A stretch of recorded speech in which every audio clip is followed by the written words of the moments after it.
I'm not tired. I want to be clear about that. I know my voice sounds like that, but I'm completely, I'm awake. I'm fully awake. And I'm listening to everything you're saying.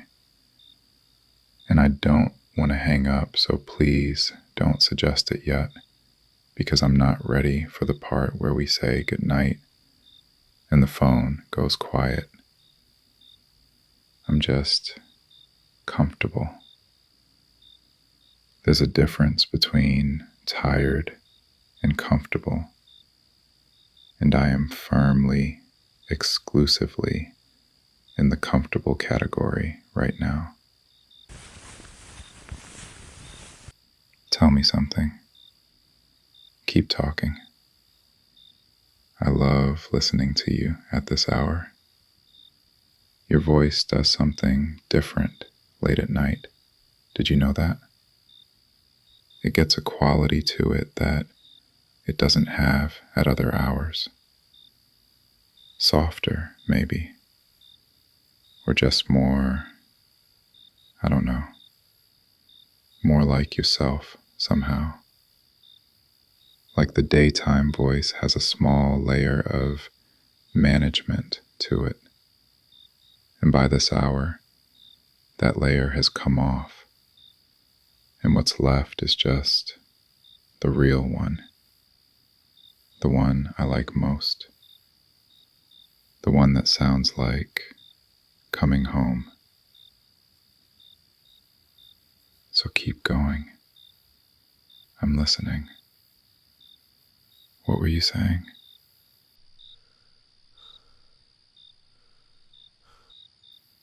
Right. Yes. I'm following. I know I went quiet for a second, but I was just listening. I hear you. Keep going. You know what I was thinking about earlier today? I was thinking about what it would be like if the distance was just gone. Not as a permanent thing to analyze or plan around, just as a thought experiment. Like if tomorrow morning you just woke up and we were in the same time zone, same city, whatever the geography needed to be. And I was thinking about something so specific and so small that it almost embarrassed me to be thinking about it so intently. I was thinking about breakfast. Not a romantic breakfast, not a significant breakfast, just a regular morning, both of us barely awake, making something in a kitchen. You doing whatever you do in the mornings. That specific routine I've only seen a handful of times, but have memorized completely because I pay that kind of attention when I get the chance. And me being just another thing in the room, just a presence, just someone making coffee or getting in the way, or both. That's what I was thinking about. The profound ordinariness of it. The version of us that gets to be boring together on a Tuesday morning. I think about that a lot, actually. More than I say. The boring version of us. The version that doesn't have to make the most of every visit because the visits aren't precious and rationed. The version that just exists day to day in the regular rhythm of a life that's actually shared instead of stitched together across distance. I want that version. I'm working toward that version.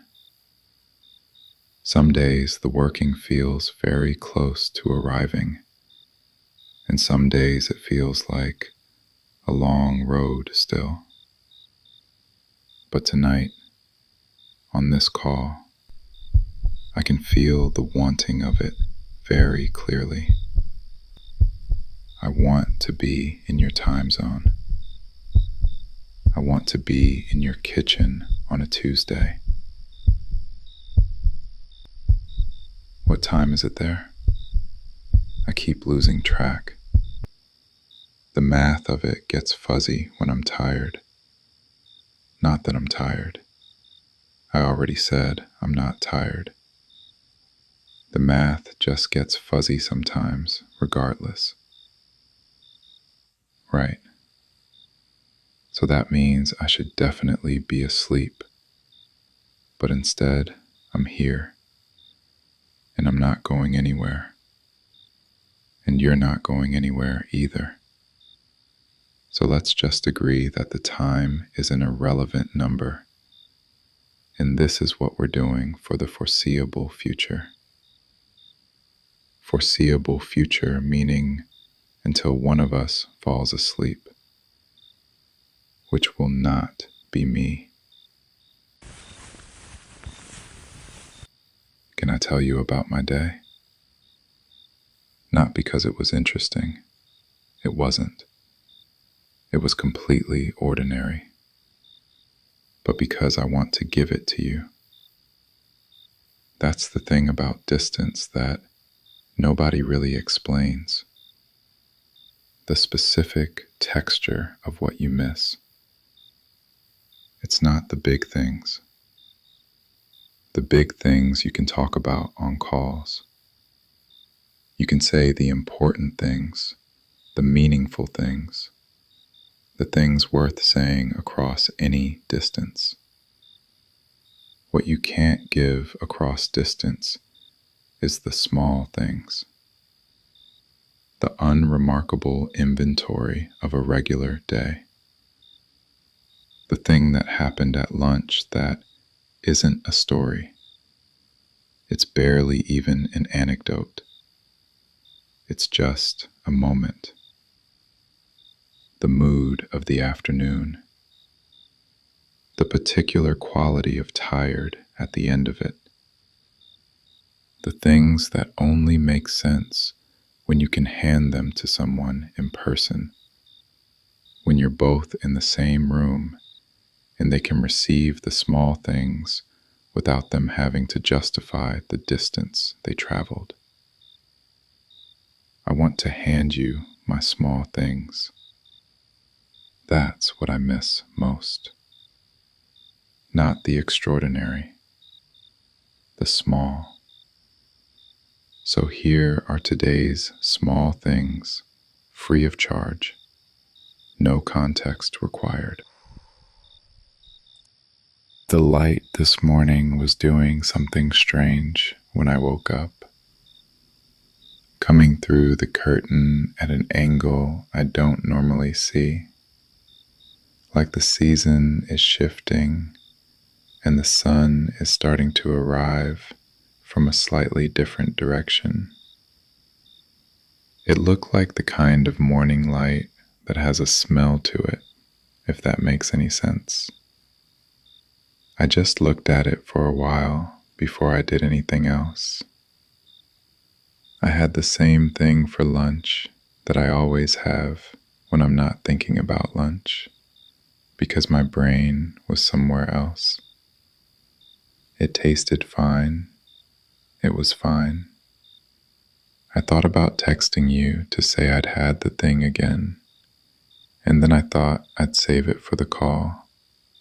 And here it is, delivered. Someone said something funny today. Nothing I can even fully reconstruct. It was entirely contextual. But I laughed more than I expected to, and then wanted to tell you about it, and felt the distance then, the specific gap, the few seconds of reaching for someone who was not in the same room. That's it. That's the inventory. That's the whole small day. I love calls like this. I know that sounds strange because nothing is happening on this call. We're not doing anything. We're not saying anything important. We're just here, together in the loosest possible sense of the word. And I love it. I love it specifically because it's the closest approximation to the thing I actually want, which is just to be near you without needing it to be anything. No occasion, no significance, just the fact of being in the same space, breathing the same air. This is the phone version of that. And the phone version is not the real thing. I know it's not the real thing. But at this hour, when I'm very relaxed, not tired, relaxed, it's close enough that I can feel the edges of the real thing through it. I can feel you through it. The specific realness of you coming through the phone, finding me here. Don't hang up yet. I mean it. I know I keep saying that, and I know eventually we have to. And I know it's late there, and it's... What time is it there now? Right. Okay. I know. I know it's late. Just a little longer. Talk to me. Or don't. You don't have to talk. You can just be on the line. I'll listen to whatever's there. The sound of the room, the sound of you breathing, the sound of nothing in particular. I find it grounding. I find it one of the more honest versions of closeness we have access to right now. And I'm not ready to give it up for tonight yet. I was going to say something. There was a thing I was going to say, and hold on. I'm thinking. I had it, and then it'll come back. Keep talking. Your voice it's very good for thinking. Paradoxically. You'd think a voice would be distracting when you're trying to think, but yours is the opposite. Yours makes everything quieter. It makes the background noise go down, and the thinking gets clearer somehow, which is counterintuitive, but completely consistent in my experience. Your voice is the quieting thing.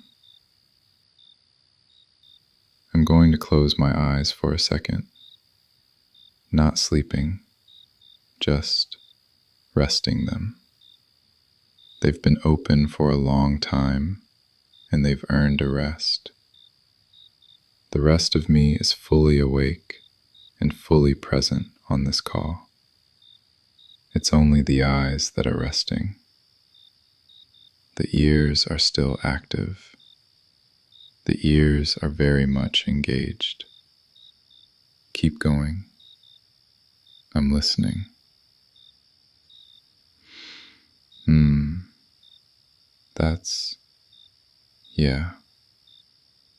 That's a good point. I think you're completely right about that. I was thinking about the Tuesday kitchen, the coffee and the